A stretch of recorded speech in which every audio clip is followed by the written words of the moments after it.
আল্লাহ রসুল যেই মাত্র কাঠের মিম্বরে দাঁড়াইলেন, ফাহান্নাল জিজওয়া হানিনান নাকা, খেজুর গাছটা উটনির মতো হাউমাউ করে কান্না শুরু করে দিলেন। এটা খেজুর গাছ নবীর প্রেমে কান্না শুরু করছে, ফুফিয়ে ফুফিয়ে কান্না শুরু করছেন। বুখারীর মধ্যে আসছে কান্নার আওয়াজটা কেমন ছিল, মার কোল থেকে বাচ্চা টান দিয়ে নিয়ে গেলে বাচ্চাটা যেই রকম কাঁদে, খেজুর গাছটা নবীর প্রেমে ওই রকম কাঁদছে। একজন মুমিন রসুলকে ভালোবাসতে গিয়া যা যা করছে, পৃথিবীর ইতিহাসে খেজুর গাছ তা তা করছে। সুবহানাল্লাহ বলেন না। মুমিন রসুলের ভালোবাসায় কাঁদে, হাদিসে পাকে আসছে খেজুর গাছও নবীর ভালোবাসায় কাঁদছে। মুমিন নবীর ভালোবাসায় সন্তান উজাড় করে দিছে, হাদিসে আসছে খেজুর গাছও নবীর ভালোবাসায় নিজের খেজুর উজাড় করে দিছে। খেজুর গাছ কাটছে, তিরমিজি শরীফের হাদিস 3628 নম্বর হাদিস, বুখারীর মধ্যে 3583, 84, 85 সবগুলো হাদিস এই সম্পর্কে। وعن أنس بن مالك رضي الله تعالى عنه قال أن رسول الله صلى الله عليه وسلم خطب إلى لزق جزع। আনাস ইবনে মালিক বলেন, আল্লাহর রাসূল মসজিদে নববীতে একটা মরা খেজুর গাছে হেলান দিয়ে খুতবা দিতেন। সুবহানাল্লাহ। ওয়াত্তাখাযু লাহু মিম্বারা, সাহাবারা নবীজির জন্য একটা কাঠের মিম্বর বানায় আনলেন, ভিআইপি মিম্বর। ফাখাতাবা আলাইহি, আল্লাহর রাসূল পরের জুমা ওই কাঠের মিম্বরে দাঁড়াইলেন খুতবা দেওয়ার জন্য। হযরত আনাস বলেন, আল্লাহর রাসূল যেই মাত্র কাঠের মিম্বরে দাঁড়াইলেন, ফাহান্নাল জিজওয়া হানিনান নাকা, খেজুর গাছটা উটনির মতো হাউমাউ করে কান্না শুরু করে দিলেন। এটা খেজুর গাছ নবীর প্রেমে কান্না শুরু করছে, ফুফিয়ে ফুফিয়ে কান্না শুরু করছেন। বুখারীর মধ্যে আসছে কান্নার আওয়াজটা কেমন ছিল, মার কোল থেকে বাচ্চা টান দিয়ে নিয়ে গেলে বাচ্চাটা যেই রকম কাঁদে, খেজুর গাছটা নবীর প্রেমে ওই রকম কাঁদছে। হযরত আনাস ইবনে মালিক বলেন, ফানাজালান নবী সাল্লাল্লাহু আলাইহি ওয়াসাল্লাম, খেজুর গাছের কান্নায় আল্লাহর রাসূল আর খুতবা দিতে পারলেন না। নবীজি খুতবা বন্ধ করে নতুন মিম্বর থেকে নেমে গেলেন। আল্লাহর রাসূল ফামাসসাহু, খেজুর গাছটাকে স্পর্শ করে সান্ত্বনা দিলেন, কাদিস না। ফাসাকানা, নবীজির হাতটা লাগার সাথে সাথে তার কান্না বন্ধ হয়ে গেছে। ইবনে মাজার মধ্যে আসছে আল্লাহর রাসূল হাত স্পর্শ করে নাই, ইবনে মাজার 1415 নম্বর হাদিস। আল্লাহর রাসূল ফাহতাদানাহু, বাপ সন্তান যেমন বহুদিন পরে বিদেশ থেকে আসলে বাবা জড়ায়া ধরে, আল্লাহর রাসূল গিয়ে ওই খেজুর গাছটাকে নিজের বুকের সাথে জড়ায়া ধরলেন। আল্লাহর রাসূল জড়ায়া ধরার সাথে সাথে তার কান্না বন্ধ হয়ে গেছে। আল্লাহর রাসূল বলেন, সাহাবারা শোনো, লাউলাম আহতাদিনহু লা হান্না ইলা ইয়াউমিল কিয়ামা, যদি আজকে আমি নতুন মিম্বর থেকে না এসে খেজুর গাছটাকে জড়ায় না ধরতাম, এই খেজুর গাছ এখানে দাঁড়ায় কিয়ামত পর্যন্ত কাঁদতো, কিয়ামত পর্যন্ত কাঁদতো, কিয়ামত পর্যন্ত। যদি রাসূল জড়ায় না ধরতেন তো আজকে আপনি গিয়েও ওই মসজিদে নববীতে তার কান্না শুনতেন। কি একটা ভালোবাসা ছিল নবীর প্রতি। তিরমিজি শরীফের মধ্যে আসছে 3627 নম্বর হাদিস, 28 নম্বর হাদিস। ওয়ান আব্দুল্লাহ ইবনে আব্বাস রাদিয়াল্লাহু তাআলা আনহুমা قال جاء أعرابي إلى رسول الله صلى الله عليه وسلم, একজন গ্রাম্য ব্যক্তি নবীজির কাছে আসছে। আমি আপনাদেরকে বুঝাইতে চাচ্ছি, খেজুর গাছ যেমন নবীর জন্য পাগল, ও নিজের সন্তানকেও নবীর জন্য দিয়ে দিতেন। তার সন্তান খেজুর, তার সন্তান কি খেজুর। একজন গ্রাম্য ব্যক্তি নবীজির কাছে এসে বলে, বিমা আরিফু আন্নাকা নাবিয়্যুন, আমি কিভাবে বুঝবো আপনি যে নবী। সুবহানাল্লাহ বলেন। ও বিধর্মী, অমুসলিম, আবার গ্রামের বধূ মানুষ, সহজ সরল, ও আয়েশা নবীরে বলে, আমি কিভাবে বুঝবো আপনি যে নবী। আল্লাহর রাসূল বললেন, ইন দাউতু হাদাল ইতকা মিন হাদিহিন নাখলা, ওই যে খেজুর গাছটা দেখা যায়, বলে হ্যাঁ দেখা যায় তো, ওই খেজুর গাছের খেজুরের কাদিগুলা ছোটরা যদি আমি ডাক দিয়ে আমার কাছে নিয়ে আসি, আতাশহাদু আন্নী রাসূলুল্লাহ, তুমি কি সাক্ষ্য দিবি আমি আল্লাহর রাসূল? তুই সাক্ষ্য দিবি নি, বলো, আগে নিয়ে আসেন। ফাদাআহু রাসূলুল্লাহ, সুবহানাল্লাহ। হাদিসে পাকে আসছে আব্দুল্লাহ ইবনে আব্বাস বলেন নবীজি একটা ইশারা করছে, এই খিজুর এদিকে আসো। ফাদিলু হাত্তা সাকাতা ইলা নবী সাল্লাল্লাহু আলাইহি ওয়াসাল্লাম, খিজুরগুলো মাটিতে পড়ে একটা লাফ দিয়া নবীজির পা মুবারকের সামনে চলে আসছে, নবীজির পায়ের সামনে আসছে। নিজের সন্তানকে উজাড় করে দিছে, সন্তানও দৌড়ে নবীজির কাছে চলে আসছে। এবার আল্লাহর রাসূল বললেন ইরজি, যাও, ফিরে যাও, ফিরে যাও। ফাদা, এটা ফিরে গেছে। আব্দুল্লাহ ইবনে আব্বাস বলে নবীজির এই মুজিজা দেখে ফা আসলামাল আরাবিয়্যু, বিদুইন লোকটাও কালেমা পড়ে মুসলমান হয়ে গেছে। এই খিজুরও দামি, খিজুর গাছটাও দামি। এজন্যে আল্লাহর রাসূল জান্নাতের সুসংবাদ দিয়েছেন খিজুর গাছ দিয়া। সুবহানাল্লাহ বলেন না। তিরমিজি শরীফের 3464 নম্বর হাদিস। ওয়ান জাবির ইবনে আব্দুল্লাহ রাদিয়াল্লাহু তাআলা আনহুমা قال قال رسول الله صلى الله عليه وسلم من قال سبحان الله, বলেন সুবহানাল্লাহ, সুবহানাল্লাহ ওয়া বিহামদি। রাসূল বলেন আমার কোন উম্মত যদি দুনিয়াতে সুবহানাল্লাহি ওয়া বিহামদিহি একবার বলে, একবার, গুরিসাত লাহু নাখলাতুন ফিল জান্নাহ, তার জন্য জান্নাতে একটা খেজুর গাছ লাগানো হয়ে যায়। তাহলে দুনিয়াতে খেজুর গাছ নবীরে ভালোবাসছে, এবার নবীজি বলে তুই জান্নাতেও থাকবি। আচ্ছা, এবার গাছটা কত বড়? সুবহানাল্লাহ। বুখারী শরীফের 3250 নম্বর হাদিস। وعن أنس بن مالك رضي الله تعالى عنه قال قال رسول الله صلى الله عليه وسلم إن في الجنة لشجرة يسير الراكب في ظلها 100 عام لا يقطعها। নবীজি বলেন জান্নাতের একটা গাছ এত বিশাল আকৃতির হবে, জান্নাতের ওই গাছের চতুর্পাশে যদি জান্নাতি একটা ঘোড়া দিয়ে 100 বছর দৌড়ানো হয়, গাছের ছায়া শেষ হবে না। আচ্ছা, গাছটা কত বড় হবে চিন্তা করেন তো। যেই জান্নাতের একদিন দুনিয়ার 50,000 বছরের সমান। সূরাতুল মাআরিজ মিকদারুহু 50,000 সানা। রব বলেন ওখানের একদিন এখানের 50,000 বছরের সমান। তো ওখানের 100 বছর এই দুনিয়ার কত কোটি কোটি বছর হবে। মজার বিষয় হচ্ছে এই গাছটা এত বিশাল আকৃতির হইতে কতদিন লাগে। এই গাছের ফলগুলো কত বড়। বুখারীর মধ্যে হাদিস আসছে আল্লাহর রাসূল বলেন পৃথিবীর বড় বড় পাহাড়গুলো যত বড়, ওই গাছের ছোট ফলটা এর চাইতে বড়।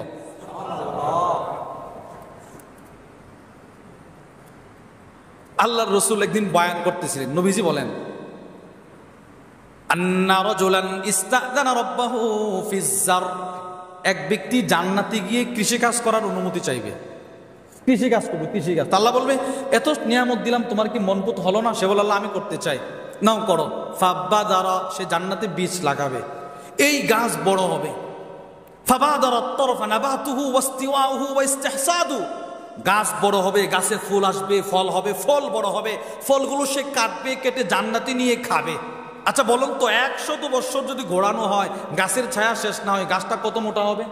আচ্ছা, এই মোটা দুনিয়ার হায়াতে এই গাছটা এত মোটা হইতে কত কোটি কোটি বছরের প্রয়োজন ছিল। রাসূল বলেন এই গাছ মোটা হওয়া, গাছে ফুল হওয়া, ফল হওয়া, ফল পাকা, ফল খাওয়া, এই সবগুলো একটা চোখের পলকের ভিতরে হয়ে যাবে।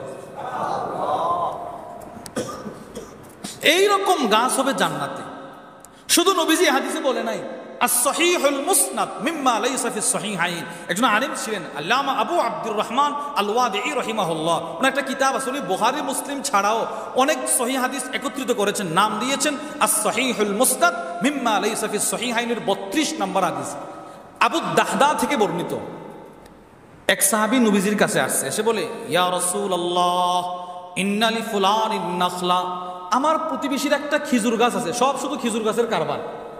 একটা খেজুর গাছ, এটা বাঁকা হয়ে আমার আঙ্গিনার ভিতরে চলে আসছে। ওয়ানা উকিমুহা ইতিবিহা, এবার আমি আমার আঙ্গিনাটা বাউন্ডারি দিয়ে সেভ করতে চাই, তার বাঁকা খেজুর গাছের কারণে আমি সোজা করে দেওয়াল টানাইতে পারি না। ফামুরহু আইয়ুতিয়ানি, আপনি একে একটু বলেন না, আমি তো দরিদ্র মানুষ, ওর খেজুর গাছটা যেন আমারে দিয়ে দে অথবা বিক্রি করে দে। রাসূল ওই লোকটারে ডাকে আনছেন, বলেন আতিহা ইয়া বিনাখলাতিন ফিল জান্নাহ, তুমি যদি তোমার দুনিয়ার এই খেজুর গাছটা অসহায় লোকটাকে দিয়ে দাও, আমি রসুল তোমার জন্য জান্নাতে একটা খেজুর গাছের জামানত নিলাম। ফাআবা, সে অস্বীকৃতি জানাইছে, না আমি দেব না, লোকটা চলে গেছে। পুরা ঘটনাটা শুনলেন, দেখলেন নবীজির সাহাবী আবু দাহদা রাদিয়াল্লাহু আনহু, উনি ওই খেজুর গাছ যে লোকটার তার পিছনে পিছনে তার বাড়িতে গেছে। বাড়িতে গিয়ে বলে, ভাই বিইনি নাখলাতাক বিহাইতি, তুমি তোমার একটা খেজুর গাছ যেটা আছে না, বলে হ্যাঁ, ওইটা আমার কাছে বিক্রি করে দাও, এর বিনিময়ে আমার একটা খেজুরের বাগান আছে, ওইটা নিয়ে নাও। মুহাদ্দিসিনরা এই হাদিসের ব্যাখ্যা করতে গিয়ে লেখেন, আবু দাহদার খেজুর গাছের খেজুর সংখ্যা ছিল 600 খেজুর গাছ দিয়ে দিবে, একটা খেজুর গাছের দরকার কেন? ওই যে নবীজি বলছে এই খেজুর গাছের জিম্মাদারি যে নিবে তার জন্য নবীজি জান্নাতে খেজুর গাছের জিম্মাদারি নিবে। ওই লোকটা দুনিয়ার লোভে পড়ে বেচা কিনা করে ফেললো। ফাতান নাবিয়্যা সাল্লাল্লাহু আলাইহি ওয়াসাল্লাম, নবীজির কাছে সে এক খেজুর গাছের মালিকানা নিয়ে আসছে। এসে বলে, ইয়া রাসূলুল্লাহ ক্বাদ ইশতারাইতুন নাখলা, ওই খেজুর গাছটি আমি কিনে ফেলছি। অসহায় লোকটা এখনো বসা নবীর সামনে। রাসূল বললেন, ফাজআলহা লাহু, অথবা আতিহা ইয়া, তাকে দিয়ে দাও। এবার সাহাবী বললেন, ভাই ক্বাদ আতাইতুকাহা, রাসূল সাক্ষী, জান্নাতের খেজুর গাছের বিনিময়ে এই গাছটা আমি তোমাকে দিয়ে দিলাম, এবার তুমি গাছ সহ বাউন্ডারি দাও। আনাস ইবনে মালিক হাদিসের বর্ণনাকারী আনাস ইবনে মালিক বলেন, ক্বালাহা মিরারান, নবীজি এত খুশি হলেন, একটা কথা নবীজি একবার নয় দুইবার নয় অনেকবার বলেছেন। রাসূল বলেন, আবু দাহদা, দুনিয়াতে একটা খেজুর গাছের জন্য বাগান ছাড়ছো, তোমার জন্য জান্নাতে কত উৎকৃষ্ট খেজুর গাছ অপেক্ষা করছে। আবু দাহদা নবীজির দরবার থেকে নিজের বাসায় গেছে, গিয়ে নিজের বিবিরে ডাকতে, এই তাড়াতাড়ি বের হো, বিবি আসছে। কেন? এই বাগান থেকে বের হো, বাগান এখন থেকে আর মালিক আমি না। কার? আমি জান্নাতের একটা খেজুর গাছের বিনিময়ে এই বাগানটা আমি একজনের কাছে বিক্রি করে দিছি। আমাদের স্ত্রী হলে কি বলতো বলেন তো? স্ত্রী বলে কি জানেন, আপনি এখন যে ব্যবসাটা করে আসছেন না নবীজির দরবার, এটা সবচাইতে লাভজনক ব্যবসা। তাহলে এবার আপনারা এই সমস্ত কথা থেকে কি বুঝলেন? শরীয়তে ইসলামে খেজুরের কদর আছে না নাই? গুরুত্ব আছে না নাই? খেজুর গাছেরও গুরুত্ব আছে। এজন্য সাহারিতেও খেজুর, ইফতারেও খেজুর। ইনশাআল্লাহ বলেন, বলেন ইনশাআল্লাহ। সাহারিতেও খেজুর, ইফতারেও কি খেজুর। এই রমাদানুল মুবারককে আল্লাহ সাজিয়েছেন নবীর সুন্নত, আর রসুল রমজানকে সাজিয়েছেন দুই মুখে দুইটা খেজুর দিয়ে। সুবহানাল্লাহ। এবার এই রোজা আমরা যে মাসে রাখি, এই মাসটার নাম কি? রমাদান। বলেন ওই মাসটার নাম কি? রমাদান। এই রমাদানুল মুবারকের মাস এখন যারা চলছে, সেটা হচ্ছে বরকতপূর্ণ মাস। কি মাস বলেন? আবার বলেন কি মাস? বরকতপূর্ণ মাস। নাসাই শরীফের হাদিস, ওয়ান আবি হুরায়রা রাদিয়াল্লাহু তাআলা আনহু ক্বাল লাম্মা হাদারা রমাদান, আবু হুরায়রা থেকে বর্ণিত, রমজান যখন উপস্থিত হতো নবীজি সাহাবাদেরকে নিয়ে বসতেন আর বলতেন, ক্বাদ জাআকুম রমাদান, এই রমজান কিন্তু চলে আসছে। এখন হাদিসের তরজমা হবে কি? এই রমজান কিন্তু চলে যাচ্ছে। বুঝেন নাই? রমজান কি চলে? আচ্ছা, আপনি ধরেন ঢাকা যাবেন, রেলওয়ে স্টেশনে আপনি গেলেন, চট্টগ্রাম স্টেশনে যাওয়ার ঢোকার আগে একজন বলতেছে, ভাই ট্রেন কিন্তু ছেড়ে দিচ্ছে। ট্রেন কি? আচ্ছা, এতক্ষণ আপনি যেই পরিমাণ বেগে হাঁটছেন, গতিতে হাঁটছেন, এখন কি কথা শোনার পরে এভাবে হাঁটবেন না আরো বাড়াবেন?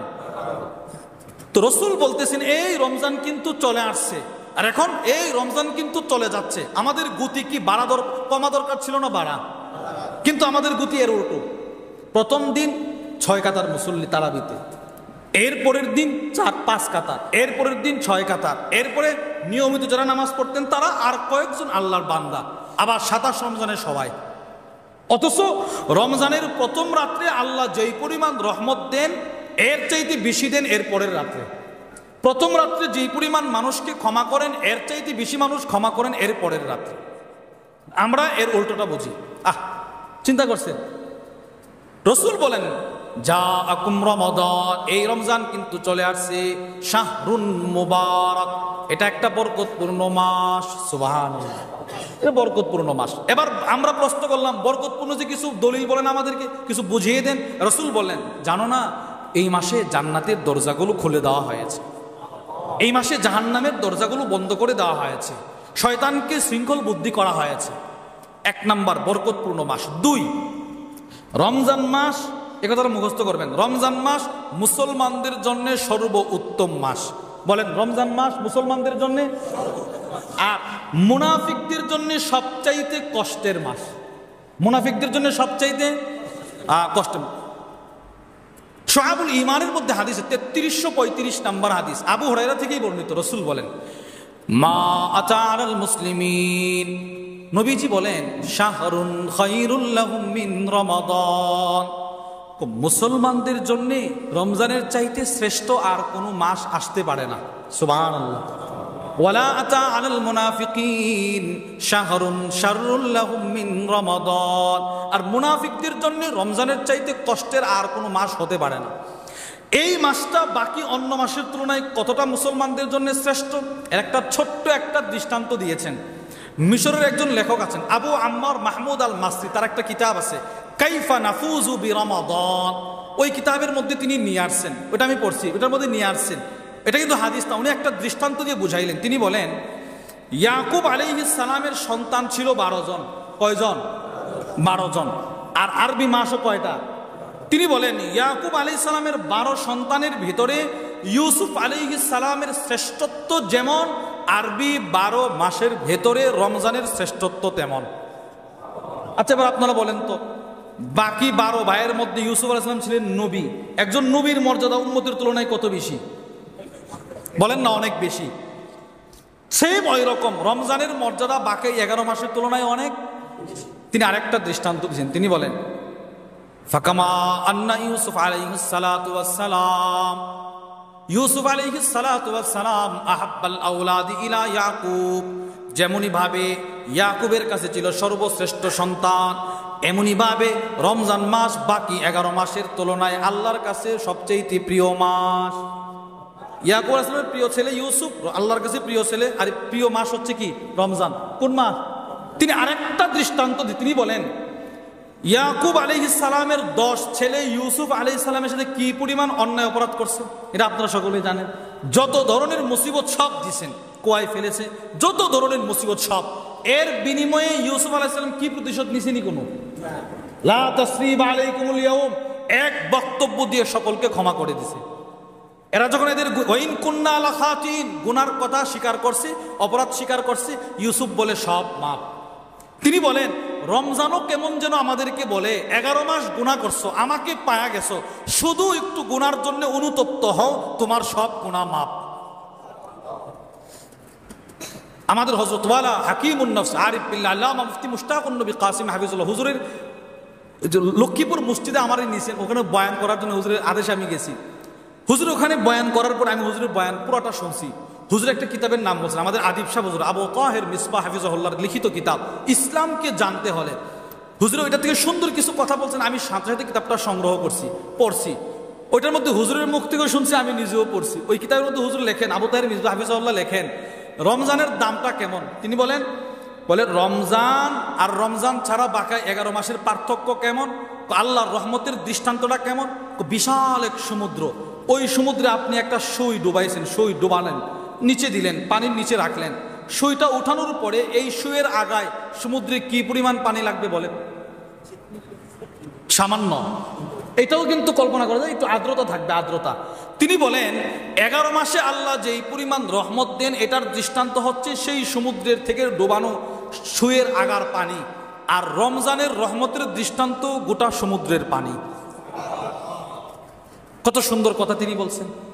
আর গতকালকে আমাদের হযরত ওয়ালা হাকিমুন নফস আল্লামা মুফতি মুশতাকুন নবী কাসিম হাফিজুল্লাহ হুজুর গতকালকে আরো চমৎকার কথা বলছেন। হুজুর বলেন, আমি হারামে পাকে বসে কিতাব পড়ছি, ওই কিতাবের মধ্যে হুজুর পাইছেন 11 মাসের রহমতের দৃষ্টান্ত হচ্ছে ওই যে সুয়ের আগার পানি, আর বাকি রমজানের রহমতের দৃষ্টান্ত গোটা সমুদ্রের পানি। আর গোটা রমজানের 20 দিনের ইবাদতের রহমতের দৃষ্টান্ত সুয়ের আগার পানি, আর শেষ দশকের ইবাদতের দৃষ্টান্ত রহমতের দৃষ্টান্ত সমুদ্রের পানি। হুজুর আরো বলেন, হুজুর বলেন গোটা শেষ দশকের ইবাদতের দৃষ্টান্ত আবার একটা সুয়ের আগার পানি, আর লাইলাতুল কদরের ইবাদতের সওয়াবের দৃষ্টান্ত গোটা সমুদ্রের পানি। কত সুন্দর কথা হুজুর বলছে। আল্লাহ হুজুরের হায়াতে বরকত দান করেন। আমাদের যে সমস্ত মুরব্বীরা আল্লাহ প্রত্যেকের হায়াতে ভরপুর নেক হায়াত আর বরকতের সাথে আল্লাহ দীর্ঘ নেক হায়াত দান করেন। যারা পড়ছেন আল্লাহ সকলকে দীর্ঘ সুস্থতার সাথে নেক হায়াত দান করেন। তাহলে 2 নাম্বার, রমজান মুসলমানদের জন্য সর্বোত্তম মাস। বলেন, রমজান মুসলমানদের জন্য সর্বোত্তম মাস, আর মুনাফিকদের জন্য সবচাইতে কষ্টের মাস। 3, রমজান জাহান্নাম থেকে মুক্তি লাভ, দোয়া কবুলের মাস। 3 নাম্বার, বলেন, রমজান জাহান্নাম থেকে মুক্তি লাভ এবং কি কবুলের মাস? দোয়া কবুলের মাস। মুসনাদুল ইমাম আহমদ ইবনে হাম্বলের মধ্যে হাদিস আছে, আল্লাহর রসুল বলেন, তিরমিজির মধ্যেও হাদিসটা আছে, আল্লাহর রসুল বলেন, রমজানের প্রতি রাতে প্রতিদিন আল্লাহ অসংখ্য মানুষকে জাহান্নাম থেকে মুক্ত করে দেন। প্রতি রাতে প্রতিদিনে, শুধু রাতে না, রাতে দিনে, বলেন রাতে অসংখ্য মানুষকে আল্লাহ জাহান্নাম থেকে মুক্ত করেন। এরপরে নবীজি হাদিসের শেষাংশে বলেন, ওয়ালিকুল্লি আবদিন মিনহুম দাওয়াতুন মুস্তাজাবাতুন, এই শোনো, প্রত্যেক বান্দার জন্য কিন্তু রমজানে স্পেশাল দোয়া আছে। বুঝেন নাই? যেই দোয়াটা করার সাথে সাথে কবুল। বুঝেন নাই কথা? যেই দোয়াটা করার সাথে সাথে কি কবুল, কবুল। আচ্ছা, এখানে একটা কথা আপনারা দেখেন তো, হাদিসের প্রথমাংশ হাদিসের শেষাংশ বাহ্যিকভাবে মিল নাই। রসুল হাদিসের শেষাংশে বলেন, ইন্না লিল্লাহি উতাকা ফি কুল্লি ইয়াউমিন ওয়া লাইলা, তো রমজানের প্রত্যেক রাতে এবং দিনে অসংখ্য মানুষকে আল্লাহ ক্ষমা করেন। এরপরে নবীজি বলেন, শোনো, প্রত্যেক বান্দার জন্য একটা স্পেশাল দোয়া আছে, করলেই কবুল, ক্ষমা করে দোয়া কবুল। মিল নাই। মুহাদ্দিসিনরা বলেন, হাদিসের প্রথমাংশের সাথে শেষাংশের মিলটা কিভাবে? মিলটা হচ্ছে এইভাবে, আল্লাহ তাআলা তো অসংখ্য মানুষকে ক্ষমা করে, আপনার আমার কত পূর্বপুরুষ যে কবরে ঘুমিয়ে আছেন আমাদের জানা আছে? আচ্ছা, এই রমজানে আজকেও অথবা গত 16 দিন 16 রাত্রে আল্লাহ যাদেরকে ক্ষমা করছেন তাদের ভিতরে আমার দাদা, আমার দাদি, আমার বাবা, আমার মা, এদেরও যারা ছিল জেনারেশন একের পর এক, এদেরকে আল্লাহ এই রমজানে ক্ষমা করছে কি করছেন এটা তো আমার জানা নাই। রসুল কেমন যেন বলতে চাচ্ছেন, তোমার যেহেতু দোয়া কবুল হয়, তুমি একটু দোয়া করে বলে দাও এদেরকে যেন আল্লাহ ক্ষমা করে দেন, আল্লাহ এদেরকে ক্ষমা করে দিবে। দোয়া করবেন তো ইনশাআল্লাহ? বলেন ইনশাআল্লাহ। 4, রমজান মাস দান করার মাস। বলেন, রমজান মাস দানশীলতার মাস।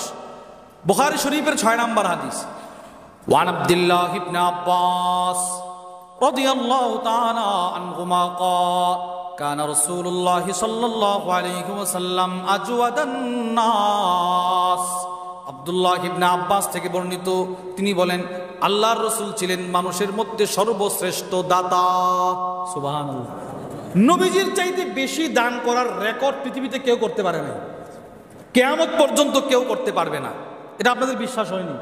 বিশ্বাস না হলে একটা হাদিস শুনেন মুসলিম শরীফের 2312 নম্বর হাদিস, আনাস ইবনে মালিক থেকে বর্ণিত। নবীজি কি পরিমাণ দান করতেন? আনাস ইবনে মালিক বলেন, আন্না রাজুলান সাআলান নবী সাল্লাল্লাহু আলাইহি ওয়াসাল্লাম গনামান বাইনা জাবালাইন, এক ব্যক্তি বিদুর্মী নবীজির কাছে আসছে, এসে বকরি চাইছে, বকরি। ওগো আল্লাহর রাসূল, আমারে বকরি দান করেন। কি পরিমাণ বকরি? 2টা পাহাড়ের মাঝখানে যে জায়গা আছে, ওই জায়গায় যত পরিমাণ বকরি ঠায় লয়, ওই পরিমাণ বকরি আমারে দান করেন। সুবহানাল্লাহ বলেন না? আচ্ছা, কি পরিমাণ? আরবের পাহাড়গুলো কত বড় বড়, 2টা পাহাড়ের মাঝখানে কি পরিমাণ জায়গা আছে বলেন তো?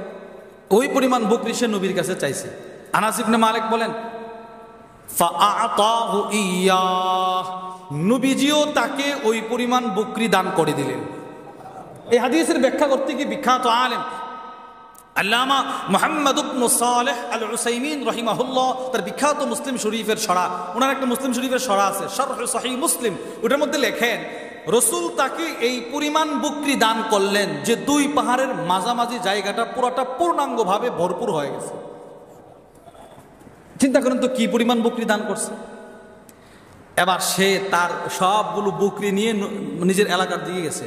ফাআতা কওমাহ, সে তার সম্প্রদায়ের কাছে আসছে, এসে বলে, আই কওম, হে আমার সম্প্রদায়, আসলিমু,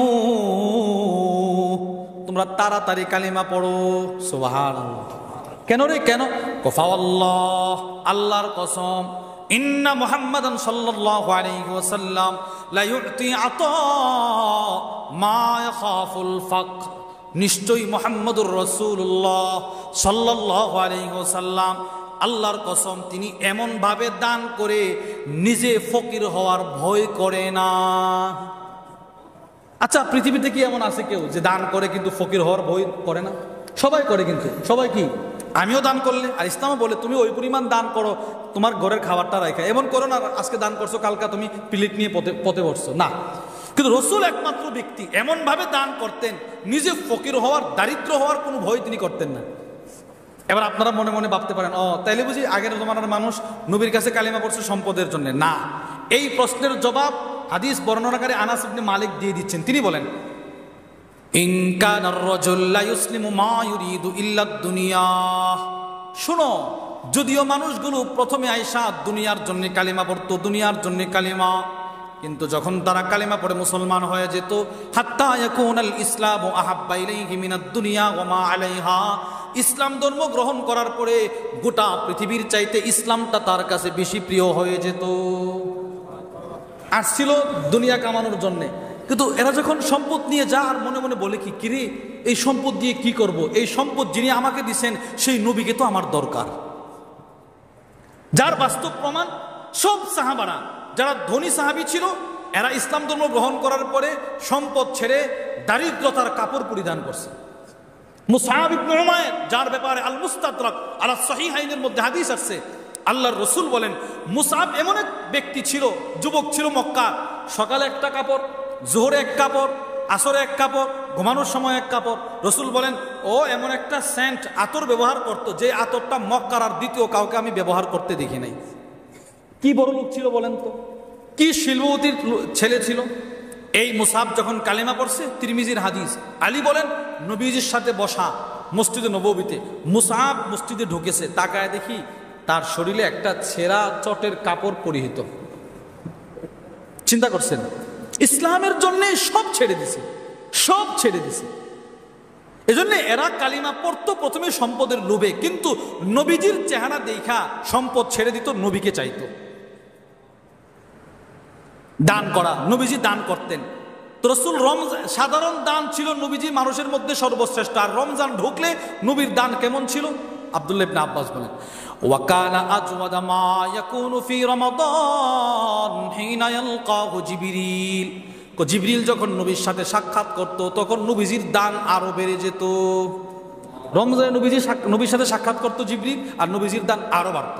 প্রতি রাত্রে জিবরিল সাক্ষাৎ করছে। ওয়াকানা ইয়ালকা ফি কুল্লি লাইলাতিন মিন রমাদান, রমজানের প্রত্যেক রাত্রে জিবরিল আইসা নবীর সাথে সাক্ষাৎ করে। প্রশ্ন, কেন? আব্দুল্লাহ ইবনে আব্বাস বলেন, ফায়ুদারিসুহুল কুরআন, একজন আরেকজনকে কোরআন তেলাওয়াত করে শোনাইতেন। কখনো নবী শোনাইতেন, কখনো জিবরিল শোনাইতেন। এরপরে আব্দুল্লাহ ইবনে আব্বাস বলে, শোনো, আল্লাহ রাসূলুল্লাহ সাল্লাল্লাহু আলাইহি ওয়াসাল্লাম আজমাদু বিল খাইরি মিনার রিহিল মুরসালা, কল্যাণকামী বাতাসের গতি যেমন, এর চাইতেও আমার নবীর দানের গতি ছিল বেশি। নবীজির কাছ থেকে এই দান করা শিখছে সাহাবারা, এই যে সাহাবারাও দান করত। আল্লামা আব্দুর রউফ আল মানাভি রহিমাহুল্লাহ, জালালউদ্দিন সুয়ুতি রহিমাহুল্লাহ একটা জগৎ ছাড়া হাদিসের কিতাব আছে, আল জামিউস সগীর মিন আহাদিসিল বাশীর ওয়ান নাদির, এক অভিনব হাদিসের কিতাব লিখে গেছেন। উনি আলিফ দিয়ে নবীজির যত হাদিস শুরু, আলিফ, আমাদের প্রত্যেক সব কথা কি সরায়া দিয়ে শুরু না, প্রয়োজন ভেদে যখন যে শব্দটা আসলে আমরা কি করি শুরু, আরে বলেন না, এই যে এখন বললাম বলেন না, এটা বউ দিয়ে শুরু করছি। এক এক সময় আমাদের এক একটা কথা কি দিয়ে শুরু হয়, এক একটা অক্ষর দিয়ে। তো রসুল কি সব কথায় আলিফ দিয়ে শুরু করছেন? না, যখন যেটা আসছে নবী ওইটা হাদিস বর্ণনা করতে গিয়ে যেই শব্দ আসছে ওইটা দিয়ে শুরু করছেন। তো তিনি আলিফ দিয়ে নবীর যত হাদিস শুরু সবগুলো এক জায়গায় করছেন। কি পরিমাণ মেহনতটা করছে চিন্তা করেন তো। বা দিয়ে নবীর যত হাদিস শুরু সবগুলোর এক জায়গায় করছেন, তা দিয়ে নবীর যত হাদিস শুরু সবগুলোর এক জায়গায় করছেন। এই একটা কিতাব লিখছেন আল জামিউস সগীর, ওই কিতাবের ব্যাখ্যা গ্রন্থ লিখেছেন ফায়দুল কাদির শরহুল জামিউস সগীর মিন আহাদিসিল বাশীর ওয়ান নাদির, যিনি লিখেছেন ওনার নাম হচ্ছে আল্লামা আব্দুর রউফ আল মানাভি, অনেক বড় মুহাদ্দিস। ওনার একটা কিতাব আছে আদ-দুররুল মানদুদ ফি যাম্মিল বুখলি ওয়া মাদহিল জুদ। ওই কিতাবের মধ্যে তিনি নিয়ে আসছেন মদিনায় দুর্ভিক্ষ শুরু হয়েছে, দুর্ভিক্ষ, খাবার নাই, খাবার সংকট। আসাবান নাসা কাহতুন, মানুষের দুর্ভিক্ষ চলে আসলো। এবার মদিনার সব সিদ্দিক আকবর তখন খলিফাতুল মুসলিমিন ওনার কাছে গেছে, গিয়ে বলে, ইয়া খলিফাত রাসূলিল্লাহি সাল্লাল্লাহু আলাইহি ওয়াসাল্লাম, হে খলিফাতুর রাসূল, হে খলিফাতুর রাসূল, ইন্নাস সামাআ লাম তামতুর, আকাশ বৃষ্টি দেয় না, ওয়াল আরদু লাম তানবুত, জমিন থেকে উদ্ভিদ গজায় না। মনে রাখবেন, যদি বৃষ্টি না হয় আমাদের ফসলাদি কিন্তু হবে হবে না। এই দেশে ভূগর্ভস্থ পানি যেইভাবে সেচন করা হয়, পৃথিবীর অন্য কোনো দেশে ওই পরিমাণ হয় না। মাটির নিচের পানি আমরা, আপনাদের দিকে কি বলে আমার জানা না, আমাদের ডিপ মেশিন বলে, অর্থাৎ ক্ষেতের মাঝখানে একটা নল বসায় দেয়, মোটর কিংবা বিদ্যুতের সাহায্যে শুধু পানি উত্তোলন হয়। এজন্য আমাদের দেশের যারা এটা নিয়ে গবেষণা করে, এরা বলে এই দেশ পুরো ঝুঁকিপূর্ণ হালতে আছে। বেশিরভাগ সময় এটার ভূগর্ভস্থ পানি উত্তোলন করার কারণে যে কোনো সময় দেবে যাওয়ার আশঙ্কা। এই জন্যে এই পানি দিয়ে ক্ষেতের যেই পরিমাণ উপকার হয়, এর চাইতে বেশি উপকার হয় কোন পানি? বৃষ্টির পানি। অনেক সময় দোয়া চাই, হুজুর একটু বৃষ্টির জন্য দোয়া করেন। এখন কিন্তু দানের কি বের হবে, শীষ বের হবে। এখন যদি বৃষ্টি না হয় তো সব শীষ চুষা হয়ে যাবে, এজন্য দোয়া করেন। তো সব মানুষ গিয়ে বলে, খলিফাতুর রাসূল, আকাশ বৃষ্টি দিচ্ছে না, জমিন থেকে উদ্ভিদ হচ্ছে না, আমরা এখন কি করব? ওয়াকাদ তাওয়াক্কান নাস আল হিলাক, মানুষ মৃত্যুর সামনে চলে গেছে, কি করবে এখন মানুষ? সিদ্দিক আকবর কি জবাব দিয়ে শোনেন, তিনি বলেন, ওয়াস্তাইনু বিস-সাবরি ওয়াস-সালাহ, যা আল্লাহ তাআলার কাছে নামাজ আর ধৈর্যের মাধ্যমে সাহায্য চাও, যাও আল্লাহর কাছে সাহায্য চাও। সবাই যার যার বাড়িতে চলে গেছে। সিদ্দিক আকবর বলে, আমার দিলটাই কয় চিরেই আল্লাহ তাআলা আমাদের এই দুঃখকে দূরে সরাইয়া দিবেন। সবাই যার যার বাড়িতে চলে গেছে। আল্লামা আব্দুর রউফ আল মানাবি লেখেন, পরের দিন সকালে মানুষ তাকায় দেখে 1000 উট, যেই উটগুলোর পিঠে হাজার হাজার টাকার খাদ্য সামগ্রী। সুবহানাল্লাহ বলেন না? এই 1000 উট উসমান ইবনে আফফানের ঘরের দরজার সামনে দাঁড়িয়ে আছে। 1000 উট, এই পিঠে গম, আটা, জাইতুন, মধু, এইরকম দামি দামি খাবার, যেই খাবারগুলো মদিনায় বন্টন করে দিলে মোটামুটি দুর্ভিক্ষ শেষ হয়ে যাবে। পরের দিন সকালে দেখে ফাজাআত তুজ্জারু ইলাইহি, মদিনার যে পাইকার ব্যবসায়ীরা সবাই উসমানের বাড়িতে চলে গেছে। গিয়ে বলে, উসমান, আপনি তো অনেক বড় ব্যবসায়ী, ধনাঢ্য ব্যক্তি, আপনি যে মালগুলো নিয়ে আসছেন অন্য দেশ থেকে, এটা আমাদের কাছে বিক্রি করে দেন, অল্প টাকায় বিক্রি করে দিলে আমরা আপনাদের কাছ থেকে কিনে মদিনায় অল্প টাকায় দিয়ে দিব, এতে করে আমরাও ব্যবসায়ীরা কিছু মুনাফা অর্জন হবে, মানুষের দুর্ভিক্ষও কেটে যাবে। উসমান ইবনে আফফান বলে কি জানেন, আমি তো এগুলো কিনে নিয়ে আসছি, কাম তরাব্বিহুনি, তোমরা আমার প্রতিটা মালে কত লাভ দিবে, কত, আমি তো লাভে বিক্রি করব কিছু, কততে কত দিবে, বোঝেন নাই? আমরা যে মাল কিনে নিয়ে আসি, দোকানদাররা কি যেই দামে কিনে নিয়ে আসে ওই দামেই বিক্রি করে, কিছু লাভ করে কিনা বলেন? হ্যাঁ। তো এত বিশাল পূজা নিয়ে আসছেন, পরিবারের জন্য কি রেখে আসছো? ওমর বলে, মিসলাহু, ওগো আল্লাহর রাসূল, অর্ধেক রেখে আসছি, অর্ধেক মাল নিয়ে আসছি, অর্ধেক সম্পদ নিয়ে আসছি। ওমর বলেন, আমি আমার মালের বোঝাটা রাখতে না রাখতে ফাতা আবু বকর, আবু বকর একটা মালের বোঝা নিয়ে আসছে। এবার আল্লাহ রাসূল আবু বকরেও সেই প্রশ্নটা করছে, মা আবকাইতা লি আহলি, এই আবু বকর নিজের পরিবারের জন্য কি রেখে আসছেন? আবু বকর বলে, আবকাইতু লাহুমুল্লাহ ওয়া রাসূলা, আমি আমার পরিবারের জন্য শুধুই মাত্র আল্লাহ আল্লাহর রাসূলকে রেখে আসছি, কোনো টাকা রেখে আসি নাই, শুধু আমি আমার পরিবারের জন্য আপনাকে রেখে আসছি আর আপনার আমার মালিককে রেখে আসছি। কি ভাই, কি পরিমাণ দাম ছিল!